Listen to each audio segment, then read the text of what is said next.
Hello friends, అందరికీ కార్తీక పౌర్ణమి శుభాకాంక్షలు. ఈరోజు అందరూ తులసమ్మని పూజిస్తారు కదా. మేము కూడా ఈరోజు ఫస్ట్ టైం తెచ్చుకున్నాము తులసమ్మని పూజించడానికని. తులసి కూడా తెచ్చుకోవడానికి వీలు కాలేదు. సో అందుకని మేము పూల కుండీలో చెట్టునైతే పెట్టుకున్నాము.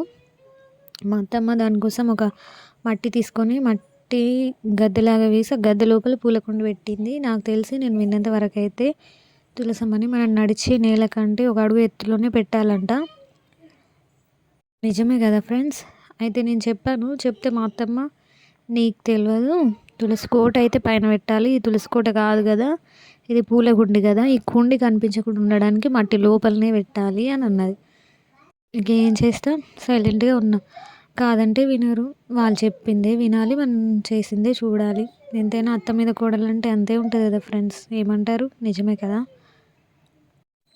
ఫైనల్లీ పూజ అయితే కంప్లీట్ అయిపోయింది.